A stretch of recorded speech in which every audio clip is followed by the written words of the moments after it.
आज रानी का बाहर घूमने का बहुत मन कर रहा था, इसलिए जैसे ही उसका पति रोहित ऑफिस से लौटा तो रानी ने उसे दरवाजे पर ही रोक लिया। रोहित, मेरा आज बाहर घूमने का बहुत मन कर रहा है, लेकिन चलो आज हम मॉल में घूमने जाते हैं और आज रात का खाना हम बाहर ही खाएंगे। पर रानी, मैं अभी अभी ऑफिस से लौटा हूँ और बहुत थक भी गया हूँ। हम एक काम करते हैं, हम संडे को घूमने चलते हैं। संडे आने में तो अभी 2 दिन बाकी है। मैं सारा दिन घर में रहकर बोर हो जाती हूँ, मुझे तो आज घूमने के लिए ले ही जाना पड़ेगा। क्यों मेरे बेटे को तंग कर रही है? वो अभी अभी ऑफिस से लौटा है और कितना थका हुआ है। आ बेटा, मैं तुझे खाना खिलाती हूँ। ऐसा कहकर मंगला अपने बेटे को अंदर खाना खिलाने ले गई। ये देखकर रानी को बहुत गुस्सा आया। सासू माँ, आपने मेरा घूमने का प्लान खराब करके अच्छा नहीं किया। अब देखो मैं क्या करती हूँ। अगली सुबह मंगला अस्पताल जाने के लिए तैयार थी और अपने बेटे रोहित का इंतजार कर रही थी। तभी रानी वहाँ आई। अरे सासू माँ, आप अभी तक अस्पताल नहीं गई? मैं अपने बेटे का इंतजार कर रही हूँ, पर आपका बेटा तो सुबह ही चला गया। असल में मुझे अपनी नई साड़ी का ब्लाउज सिलने के लिए देना था, पर उसके लिए मुझे बहुत दूर जाना पड़ता। इसलिए मैंने रोहित से कहा कि वो ऑफिस जाते हुए रास्ते में दर्जी को ब्लाउज का कपड़ा देता हुआ जाए, पर मैंने उससे कहा था कि आज मुझे अस्पताल जाना है। कोई बात नहीं, आप ऑटो रिक्शा से चले जाओ। इस तरह सास बहू में रोहित के समय को लेकर खींचतान चलती रहती थी। ऐसे ही एक बार रानी और मंगला दोनों के मायके में शादी का फंक्शन था और दोनों ही उस शादी में रोहित के साथ जाना चाहती थी। सासू माँ, रोहित मेरे साथ मेरे मायके के फंक्शन में ही जाएगा। अच्छा होगा कि आप अकेले ही अपने मायके की शादी में चली जाओ। कहीं रोहित के साथ जाने के चक्कर में आप शादी में ही न जा पाओ। मैं अपने बेटे को जानती हूँ, वो मेरे साथ ही जाएगा, इसलिए मेरी चिंता छोड़ो और तुम अकेले अपने मायके की शादी में जाने की तैयारी करो। अब ये तो शाम को जब रोहित ऑफिस से लौटेगा तभी पता चलेगा कि कल वो हम दोनों में से किसके साथ शादी में जाएगा। शाम को जब रोहित ऑफिस से लौटा तो रोहित को कुछ समझ नहीं आया कि वो उन्हें क्या जवाब दे। मेरे लिए ये तय करना बहुत मुश्किल है कि मुझे किसके साथ जाना चाहिए, और मैं तो बस तुम दोनों को खुश देखना चाहता हूँ। इसलिए तुम दोनों आपस में तय कर लो और मुझे बता दो कि मुझे किसके साथ जाना है। सासू माँ, आपने सुना ना कि रोहित मेरे साथ जाना चाहता है, इसलिए आप अकेले ही चली जाइए। मैं अपने बेटे को जानती हूँ, वो तुझे दुखी नहीं करना चाहता, इसलिए वो खुलकर बोल नहीं पा रहा है, पर असल में वो मेरे साथ जाना चाहता है। वैसे भी रोहित, अगर आज तेरे पिताजी जिंदा होते तो मैं तुझे बिल्कुल तंग नहीं करती।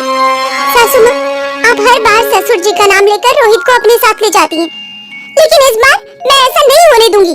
रोहित मेरा पति है, उस पर मेरा हक है और मैं उसकी माँ हूँ, इसलिए उस पर पहला हक मेरा है। अगर आपने ऐसे ही करना था तो आपने उसकी शादी क्यों कराई? मुझे क्या पता था शादी के बाद तुम मेरे बेटे को मुझसे दूर कर दोगी, और मुझे पता होता कि अपने ही पति के साथ कहीं जाने के लिए मुझे आपकी परमिशन चाहिए होगी तो मैं ये शादी ही नहीं करती। बहस करते करते दोनों रोने लगी और अपने अपने कमरे में चली गईं। उस दिन कोई भी अपने मायके के फंक्शन में नहीं गया। फिर अगली सुबह रानी ने रोहित और अपनी सास से कहा, मैं बंटवारा करना चाहती हूँ। रानी, ये तुम क्या कह रही हो? तुम होश में तो हो? इतनी छोटी सी बात के लिए तुम इस घर का बंटवारा करना चाहती हो? मुझे तो पहले से ही इस लड़की पर शक था और आज इसने मेरा शक यकीन में बदल दिया। इस घर का बंटवारा कभी नहीं होगा। आप दोनों मुझे गलत समझ रहे हैं। रोहित, मैं इस घर का नहीं बल्कि तुम्हारा बंटवारा करने की बात कर रही हूँ। तुम्हारा बंटवारा करना बहुत जरूरी है, क्योंकि आए दिन तुम्हें लेकर मेरी और सासू माँ की लड़ाई होती रहती है। इसलिए एक बार बैठकर हम तीनों तुम्हारा बंटवारा कर लेते हैं। सही बात है, एक बार तुम्हारे समय का बंटवारा हो गया तो फिर किसी को कोई परेशानी नहीं होगी। ठीक है, जैसे मैंने पहले भी कहा, मैं बस तुम दोनों को खुश देखना चाहता हूँ, इसलिए तुम दोनों का जैसा मन करे या जैसा तुम्हें ठीक लगे वो करो। ठीक है, तो आज से रोहित सुबह 6 बजे से लेकर शाम को 6 बजे तक मेरे साथ रहेगा और तुम उसे अपना कोई भी काम करने के लिए नहीं कहोगी। और शाम 6 बजे से लेकर अगले दिन सुबह 6 बजे तक रोहित मेरे साथ रहेगा और आप उसे अपना कोई भी काम करने के लिए नहीं कहेंगी। इस तरह सास बहू ने रोहित समय का बंटवारा कर लिया। अब 12 घंटे रोहित अपनी माँ को कभी अस्पताल लेकर जाता, कभी मंदिर लेकर जाता, कभी शॉपिंग कराता, तो कभी उनके दूसरे किसी काम में मदद करता, और 12 घंटे अपनी पत्नी के साथ घूमता, शॉपिंग करता और उसके बाकी कामों में उसका साथ देता। सास बहू इस बंटवारे से बहुत खुश थी, लेकिन इस सब में रोहित बहुत थक जाता था। क्या बात है रोहित, आजकल तुम बहुत थके थके से रहते हो। कुछ नहीं मनीष, बस घर में सास बहू ने अपना झगड़ा सुलझाने के लिए मेरे समय का बंटवारा कर दिया है। दोनों अपना समय शुरू होते ही मुझे कभी किसी काम के लिए बाहर ले जाने के लिए कहती हैं, तो कभी घर में ही किसी काम पर लगाए रखती हैं। इस सब के बीच मुझे आराम करने का समय नहीं मिल पाता। फिर तो तुम्हें उन दोनों से बात करनी चाहिए, क्योंकि अगर ऐसा ज्यादा दिन चलता रहा तो तुम्हारी तबीयत भी खराब हो सकती है। मुझे कुछ नहीं होता, अगर वो दोनों इस बंटवारे से खुश हैं तो मैं भी खुश हूँ। ऐसे ही बहुत दिनों तक चलता रहा। अब सास बहू के बंटवारे का असर रोहित की सेहत पर दिखने लगा था। रोहित, मुझे शाम तक ये फाइल तैयार करके देना है।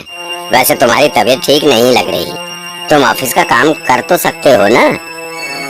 हाँ बॉस, मेरी तबीयत थोड़ी सी खराब तो है, पर कोई बात नहीं, मैं ये फाइल कंप्लीट कर दूंगा।